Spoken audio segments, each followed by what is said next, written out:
രോഗം വരാതിരിക്കുക എന്നല്ല അർത്ഥം മാത്രമല്ല, അനുൽപാദനീയം. രോഗ അനുൽപാദനീയ അധ്യായ എന്നാ പറയുന്നത്. അതൊരു കാരണവശാലും തല പൊക്കാൻ അവസരം കൊടുക്കാതിരിക്കും. അനുൽപാദനീയ റെമഡിയൽ മെഷേഴ്സ് കണ്ടുപിടിക്കാൻ നല്ല ഉദ്ദേശം അതുണ്ടാകാനേ പാടില്ല. ആ വഴിക്ക് സഞ്ചരിക്കാവൂ. അത് നമ്മളെല്ലാം ശാസ്ത്രം പഠിപ്പിച്ചു കഴിഞ്ഞിട്ടും ആചാര്യ രസായനം നിത്യം ഹിതാഹാര വിഹാര സേവി സമീക്ഷകാരി വിഷയേഷു ദാതാ സമസത്യക്ഷമാവാൻ ആപ്തോപസേവീച്ച ഭവത്യരോഗ. ആചാരമാണ്. നിത്യം, ഒരു ദിവസവും മുടങ്ങാതെ, നിത്യം ആഴ്ച 4 എണ്ണം അങ്ങനെയൊന്നുമല്ല, നിത്യം ഹിതാഹാര വിഹാരസേ. ഹിതം എന്ന് പറഞ്ഞാൽ സ്വസ്ഥഹിതം, ആരോഗ്യം അല്ലെങ്കിൽ രോഗ അനുൽപാദനത്തിന് പറ്റിയ ആ വിഹാരങ്ങൾ. വിഹാരം എന്ന റൊട്ടീൻ, ദിനചര്യ എന്ന് പറയും. ഹിതാഹാര വിഹാര സേവി സമീക്ഷകാരി, വളരെ ശ്രദ്ധയോടുകൂടി ഓരോന്നും നോക്കി മനസ്സിലാക്കി. സമീക്ഷകാരി, ഈക്ഷണം എന്ന് വെച്ചാൽ ശ്രദ്ധിച്ച് നോക്കി മനസ്സിലാക്കാണ്. വിഷയേഷ്വസക്ത, ഏറ്റവും പ്രധാനം ഈ വിഷയവാസന, രാഗാദി രോഗാൻ അത് ഒഴിവാക്കുക. രാഗാദികൾ ഒഴിവാക്കണം. വിഷയേഷ്വസക്ത, ഇന്ദ്രിയ വിഷയങ്ങൾ ഒരാസക്തിയും പാടില്ല. വിഷയേഷ്വസക്ത ദാതാ, എപ്പോഴും കൊടുക്കുന്നവനായിരിക്കുക, വാങ്ങുന്നവനാവരുത്. സത്യ ക്ഷമാവാൻ ആപ്തോപസേവി ച ഭവത്യരോഗ. ക്ഷമയാണ്, എന്തും ക്ഷമിക്കുക. ഇപ്പം എനിക്കതൊന്നും പറയാനുള്ള അധികാരമില്ല. ഞാൻ ക്ഷിപ്രഭൂമിയാണ്, പറ്റാത്തതാണ് ഉടനെ പ്രതികരിക്കും. അത് ശരിയല്ല. അവിടെ അപകടം ധാരാളം ഉണ്ടാവും. അപ്പം ആ ആചാര രസായനം കൃത്യമനുസരിച്ച് അപകടകാരിയാണ്. ചെയ്തില്ലെങ്കിൽ അത് അനുവർത്തിക്കാൻ തന്നെ തീരുമാനിക്കണം. അപ്പോൾ അവൻ അരോഗിയായി വരും. അവൻ രോഗിയാവില്ല. അതാണ്.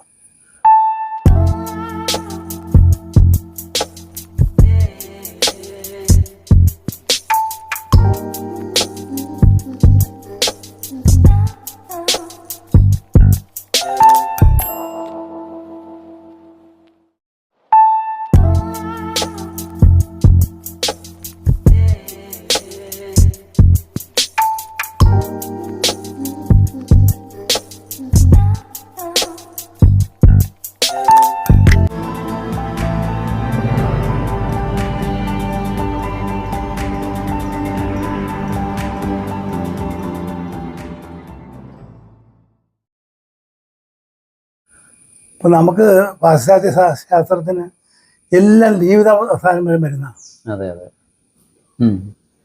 ഇത് ബ്ലഡ് പ്രഷർ ജീവിതം മുഴുവൻ, തൈറോയ്ഡ് ജീവിതം മുഴുവൻ, എല്ലാം ജീവിതം മുഴുവനാണ്. നമുക്കങ്ങനെ ഇല്ല. നിദാന പരിവർജനമാണ് ഉദ്ദേശം.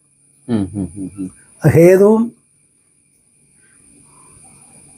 ഉൾപ്പെടെ കാരണവും കാര്യവും രണ്ടും ഇല്ലാണ്ടാവുക. അതാ, അങ്ങനെ സങ്കല്പം പോലൊന്നുമില്ല. There is no cure for any disease. It is remission എന്നാ പറയാം. റെമിഷൻ എപ്പോഴും ഇനിയും വരാം. അതൊരു സങ്കല്പം ആയുർവേദത്തിനില്ല. ആയുർവേദ സങ്കല്പങ്ങൾ ഘടകവിരുദ്ധമാണ്. ഇന്ന് ലോകത്തിൻ്റെ മുഴുവൻ നാശവും ഈ സങ്കല്പ വിശേഷമാണ്. മരുന്നുകൊണ്ടേ ആരോഗ്യം ഉണ്ടാവുള്ളൂ. ഇല്ല, ആഹാരവിഹാരങ്ങളെ ആവശ്യമുള്ളൂ. ഔഷധത്തിന് ആവശ്യമില്ല. ഇതെന്തിനും ഔഷധം വേണമെന്നാ. അപ്പം എല്ലാവരും കഴിക്കുകയും ചെയ്യണം. അതാണ് മാർക്കറ്റിൻ്റെ ഉദ്ദേശം. മാറിക്കൊണ്ടിരിക്കുന്നത് ഓരോ സന്ദർഭം. അതുപോരാ, എല്ലാവരും BP മരുന്ന് കഴിക്കേണ്ട സ്ഥിതിയായിപ്പോൾ. അതാണ് ഉദ്ദേശം. ഇതൊന്നും നമുക്കില്ല. അങ്ങനത്തെ ഒരു വ്യാവസായിക അടിസ്ഥാനത്തിലോ മറ്റെന്തെങ്കിലും താല്പര്യങ്ങളോ ഇല്ല. കാരണം സത്യമാണ് മുഴുവൻ. സത്യത്തിന് മുമ്പ് ഇതൊന്നും ആവശ്യമുള്ളതല്ല. സത്യമാണ് നമ്മളെല്ലാം. സത്യദർശികളാണ്. ദാർശനികന്മാരാണ്. അതെ. അവർക്ക് വേറെ യാതൊരു സ്വന്തം ഉദ്ദേശവുമില്ല. അതെ. മാനവരാശിയുടെ നന്മ മാത്രമേ ഉദ്ദേശിച്ചുള്ളൂ. പ്രപഞ്ചത്തിൻ്റെ മുഴുവൻ ഉദ്ദേശമാണ്. എല്ലാ ചരാചരങ്ങളും ആഗ്രഹിക്കുന്ന സുഖമാണ്. അതെ. ആ വാക്കിൻ്റെ അർത്ഥം സുഖം, നല്ല അന്തരീക്ഷം നടത്തം. അതെ. അത് തന്നെ ഒരു എൻവയോൺമെന്റിന്റെ വലിയ സങ്കല്പത്തിന്റെ ഭാഗമാണ്. അതെ. അതെ. ഖമ്മെന്ന് പറയുമ്പോൾ ആകാശമാണ്. ആകാശം ഏറ്റവും വലിയ അതെ. അതെ. സൂക്ഷ്മതന്മ, അതിൽ നിന്നാണ് എല്ലാം ഉണ്ടാകുന്നത്. ആകാശമാണ് ബ്രഹ്മം എന്നർത്ഥം. ബ്രഹ്മത്തിനെ തൊട്ട് നിൽക്കുന്ന ആകാശമാണ്. അതെ. അപ്പം അതാണ് ആ ബോധത്തോടുകൂടി പ്രപഞ്ചത്തെ കാണുക എന്നുള്ളതാണ് നമ്മുടെ സങ്കല്പം. അതെ. അതെ. ആ സങ്കല്പമാണ് ഭാരതീയ സംസ്കാരം എന്ന് പറയുന്നത്. അതെ. അതെ. ഈ സംസ്കാരം എന്ന് പറയുന്നത് പലർക്കും അറിയില്ല എന്താ. അതെ. അതെ. നമ്മുടെ ജീവിതത്തിന്റെ സംസ്കാരങ്ങളാണ് ഷോഡശ സംസ്കാരം. അതെ. ആ സംസ്കാരം ഇപ്പം നമ്മൾ ഔഷധങ്ങൾ, രസത്തിനെ പറ്റി എല്ലാവർക്കും വലിയ തെറ്റിദ്ധാരണ. രസൌഷധങ്ങൾ, ഹെവി മെറ്റൽസ് ഒക്കെ, ഇതൊന്നും അങ്ങേയറ്റ അബദ്ധമാണ്. നമുക്കൊരു കെമിസ്ട്രി ഉള്ളത്, അത് മോഡേൺ സയൻസിന് അറിയില്ല, അവർക്കറിയില്ല. നമ്മുടെ കെമിസ്ട്രി അതിനേക്കാൾ അപ്പുറമാണ്. മനസ്സിലായില്ലേ? നമ്മളിപ്പോ ഈ യുറേനിയം ലെഡാക്കി മാറ്റാം. അതിൻ്റെ മോളിക്കുലാർ വെയിറ്റ് കുറച്ച് കൊണ്ടുണ്ടാവും, കൂട്ടാൻ സാധിക്കില്ല. നമ്മളതല്ല, ചെമ്പ് സ്വർണ്ണമാക്കും. ഇന്നും ആ വിദ്യ അറിയാവുന്നവരുണ്ട്. പറയാൻ സാധിക്കില്ല. പഴയ മഹാക്ഷേത്രങ്ങളിലൊക്കെ ഇരുമ്പ് വെച്ച് വാതിലുണ്ടാക്കിയിട്ട് അതിനെ സ്വർണ്ണമാക്കി എന്ന് കേട്ടു. നമുക്ക് ഇതെല്ലാം സാധിച്ചിരുന്ന അല്ലാതെ സങ്കല്പങ്ങളല്ല. പക്ഷെ ഇന്ന് അസാധ്യമായതുകൊണ്ട് സങ്കല്പങ്ങളാണെന്ന് പറയും. നമുക്ക് വന്ന എല്ലാം ഗതികേടും വന്ന് മെക്കോളയാണ്. അങ്ങനെ നമ്മൾ ഡീകൾച്ചറൈസേഷൻ നോക്കിയാൽ മെക്കോളയായിരിക്കും ഡീകൾച്ചറൈസ് ചെയ്തു. I will make every Indian think in English, live in English, accepting their blood, I will make every Indian English. അതിന്റെ ഫലമായത് എന്തും സ്കെപ്റ്റിക്കലാണ്. ഭാരതീയം എന്ന് പറഞ്ഞാൽ അവൻ വെറുപ്പുണ്ടാവും. ആ ഉണ്ടാക്കിയെടുത്തത് മെക്കോളയാണ്. പാശ്ചാത്യ ദേശം എന്നാൽ അതില്ല, മെക്കോള ഇൻഫ്ലുവൻസ് ഇല്ല. ഈ ഇന്നിവിടെ ഉള്ളത് സാക്ഷര രാക്ഷസന്മാരാണ്. സത്യം അതാണ്. ആ സാക്ഷരത കൊണ്ട് അവിദ്യയല്ല, വിദ്യയില്ല. വിദ്യാസാ വിമുച്യത എന്നാണ് തിരിഞ്ഞവിടെ. 8ാം ക്ലാസ് പഠിക്കുന്ന 4-5 ക്ലാസ്സൊക്കെ കൊച്ചുങ്ങൾ എന്തെങ്കിലും മോനെ അത് പോയി പച്ചക്കറി പഠിച്ചുകൊണ്ടോ അച്ഛനും പറയുന്നത്. അവൻ 10ാം ക്ലാസ്സിലോ 10ാം ക്ലാസ്സാണ് അലങ്കാരമാണ്. ഇവരെല്ലാം അവൻ്റെ ആജ്ഞാനുവർത്തിയാണ്. പിന്നെ ഡിഗ്രിക്ക് പോയാൽ പറയുകയാണ്, അവൻ PhD പോയാൽ കഴിഞ്ഞു, പിന്നെ അപ്പുറമൊന്നുമില്ല. PhD ആസ്വദിച്ചതിന്റെ പ്രാഥമിക ഭാഗമാണ് എങ്ങനെ പഠിക്കണം എന്നുള്ളത്. ഇത് അവസാനമാണ്. അത് പെർമനന്റ് ഹെഡ് ഡാമേജ് എന്നാണ്, റിക്കവർ ചെയ്യാൻ പറ്റില്ല. പിന്നെ അവനൊന്നും ചെല്ലൂല്ല. PhD ആണ്. അതിങ്ങനെ തെറ്റായ സങ്കല്പങ്ങളാണുള്ളത്. നമുക്ക് വേണ്ടതെന്താണ്? വിദ്യാസാവിമുച്യ, മോചനം നൽകുന്നതാണ്, മോക്ഷം നൽകുന്ന അർത്ഥം. അതല്ല, ഇത് പാരതന്ത്ര്യത്തിൽ പോണതും നമ്മളെ അസ്വതന്ത്രനാക്കുന്നതാണ്. ഗീതയിലും പറഞ്ഞിരിക്കുന്ന ശ്രദ്ധാവാൻ. അതാണ്. ഇതാ ശ്രദ്ധയില്ലല്ലോ. ശ്രദ്ധ എന്ന് പറയുന്നത് ഇല്ല.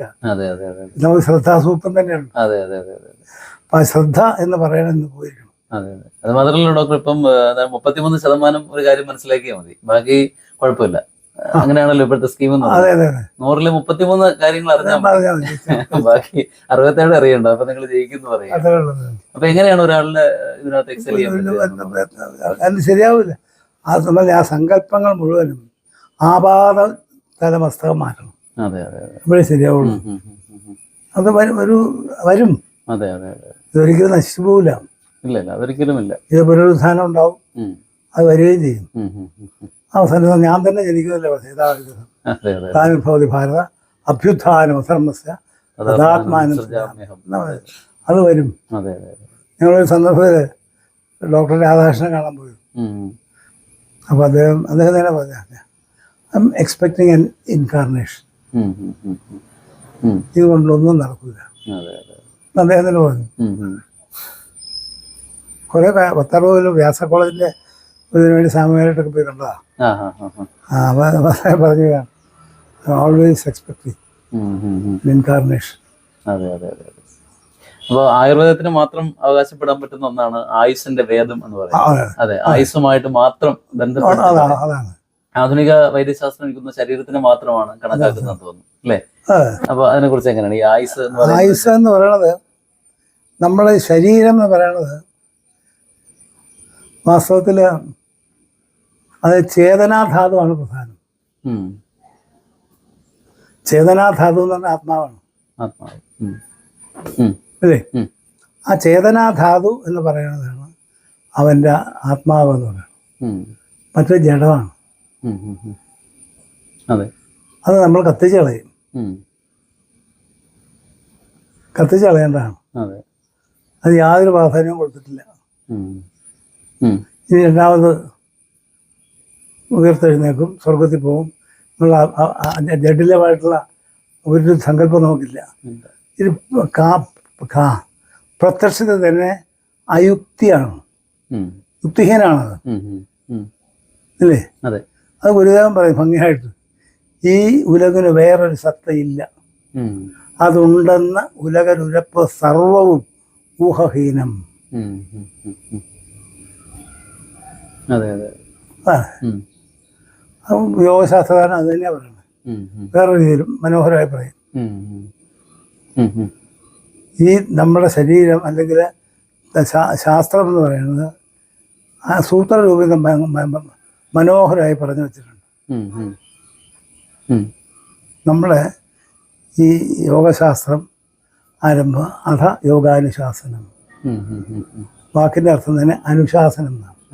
എപ്രകാരം എന്നെ പഠിപ്പിച്ചോ അത് നിങ്ങൾക്ക് പറഞ്ഞുതരാം. അതായത് പേറ്റന്റ് എടുക്കുകയല്ല, അനുശാസനമാണ്. എന്നെ പഠിപ്പിച്ച രീതി ഞാൻ നിങ്ങളെ പഠിപ്പിച്ചു തരാം. അല്ലാതെ എല്ലാം ഇപ്പോൾ എല്ലാം പേറ്റന്റ് ആണ്. പേറ്റന്റ് എന്ന സങ്കല്പം നമുക്കില്ല. അതിൻ്റെ ആവശ്യകത കൊണ്ട് പല കാര്യങ്ങളും നോക്കേണ്ട ആവശ്യമുണ്ട്. അല്ലെങ്കിൽ നമുക്കത് നഷ്ടപ്പെടും എന്നുള്ള സ്ഥിതിയായിരുന്നു വ്യവസ്ഥ. പക്ഷെ നമുക്കതില്ല. മാനവരാശിക്ക് വേണ്ടിയാണല്ല. പിന്നെ അവിടെ ആർക്ക് പേറ്റന്റ് കൊടുക്കാൻ അതില്ല. ഇപ്പോൾ മനുഷ്യ നന്മയെ മാത്രം ലാക്കാക്കി പ്രവർത്തിച്ചിട്ടുള്ളതാണ് എപ്പോഴും. അതിനപ്പുറമൊന്നുമില്ല. മനുഷ്യൻ എന്ന് വെച്ചാൽ മനുഷ്യൻ മാത്രമല്ല, മനുഷ്യൻ എല്ലാവരുടെയും ഒരു കസ്റ്റോഡിയനാണ്. അതാണ് ഈശാവാസ്യമിതം സർവം യക്കിന്റെ ജഗത്താം ജഗത് തേന തെക്തേന ഭുഞ്ചീത മാ ഗൃഹ കസ്യ സിദ്ധന. ഇന്ന് അതെല്ലാം സംബന്ധിച്ച് മല്ലവനെ തട്ടിപ്പതിക്കാനുള്ളതാണ് എല്ലാം. അതിന് ഏറ്റവും മുമ്പിൽ നിൽക്കുന്നത് അമേരിക്കയാണ്. അവരാണ് എല്ലാം നിർണ്ണയിക്കുന്നത്. അതേ ഉള്ളൂ. ഇപ്പൊ ഫിറ്റ്നസ് എന്ന് പറഞ്ഞാൽ സർവൈവ് തന്നെ അവന് ജോലിയും കൂടെയാണ്. മറ്റവന് ആ സർവൈവൽ മറ്റുള്ളവരെ രക്ഷപ്പെടുത്താനുള്ള ബാധ്യത ഉള്ളവനാണ്. അതാണ് തേന തെക്തേന ഭുഞ്ചീത. അതാണ് ത്യാഗം ഭുജിക്കാൻ പറയുന്നത്. അല്ല നമ്മൾ ഭോഗമല്ല, ത്യാഗം ഭുജിക്കണം. അത് ത്യജിക്കാണ്, ത്യജിച്ച് ഭുജിക്കാണ്. സങ്കല്പം അറിഞ്ഞൂടാ. ഇവിടെ ഒരു ഈ പ്രപഞ്ചത്തിനെ 7 പ്രാവശ്യം ഭസ്മമാക്കാനുള്ള ആയുധശേഷി നമുക്കുണ്ട്. എല്ലാവരും ഉണ്ടിരിക്കും. ഒരു പ്രാവശ്യമല്ല, 7 times we can burn it off. അത്രയാണ് മനുഷ്യന്റെ സംഹാര ശക്തി. അവനത് സർഗശക്തിയാക്കാൻ യാതൊരു താല്പര്യമില്ല. പേടിപ്പിക്കാന്നുള്ളതാണ്. പേടിയിലാണ്, ഭഗവാനോട് പേടിയാണ്. ഇല്ല ശിക്ഷ കിട്ടുന്ന ശിക്ഷയെ ഭയന്നുള്ള ഒരു ജീവിതം നമുക്ക് ഭാരതം സങ്കല്പിച്ചിട്ടില്ല. അതാണ്, ശിക്ഷയെ ഭയപ്പെടുന്ന ഒരു ജീവിതം നമ്മൾ ഉണ്ടാക്കിയിട്ടില്ല. ഇതല്ല, എല്ലാം ഈശ്വരൻ ചെയ്യില്ല. അത് കണ്ട് ആനന്ദിക്കാന്നുള്ള ആനന്ദമാണ്. സപ്തചിത്ത ആനന്ദം, സച്ചിദാനന്ദമാണ്. അതാണ് എല്ലാം. ആ സത്തയിലും ചിത്തിലും ആനന്ദത്തിലും ലയിച്ച് ജീവിക്കാൻ സാധിക്കണം. അതെല്ലാം ഇവിടെ ഉണ്ട്. അതെന്താണെന്ന് മനസ്സിലാക്കിയാൽ മതി. ആത്യന്തികമായി ഇപ്പം ഇത് പറയും, യോഗശാസ്ത്രങ്ങളിൽ ശബ്ദജ്ഞാനാനുപാതി വസ്തുശൂന്യോ വികല്പ.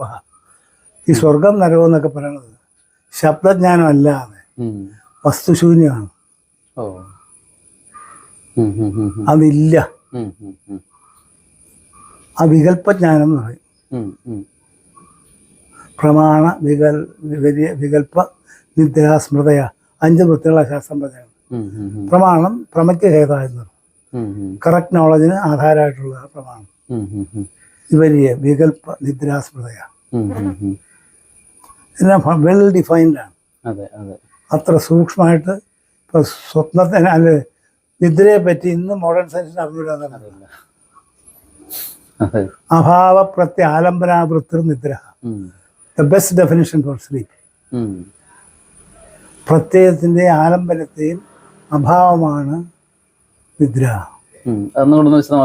പ്രമാണ അഭാവ പ്രത്യയ ആലംബനാവൃത്തിർ നിദ്ര.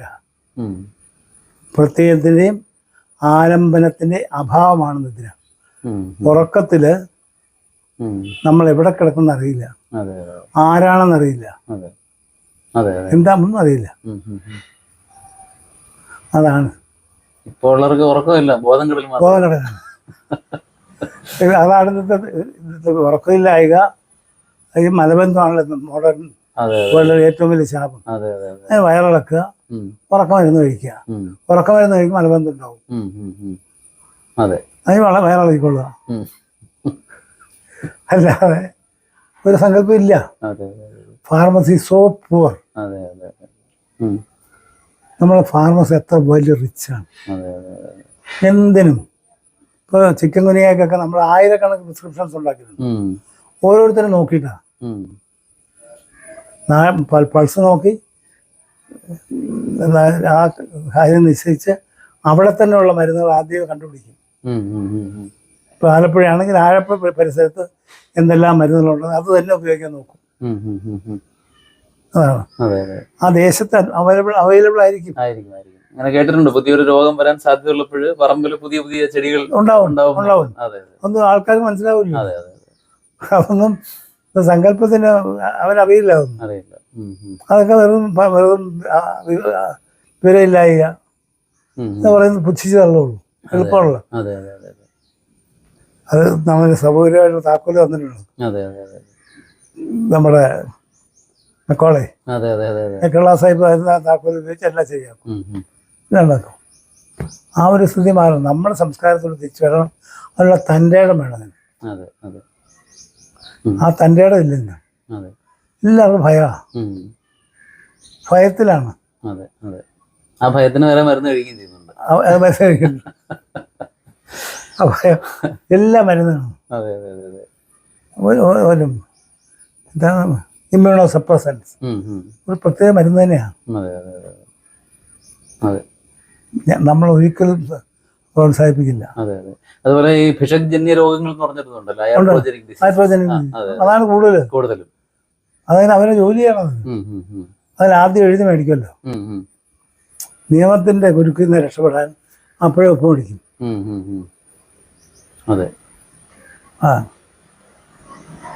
അവന് പ്രശ്നമില്ല.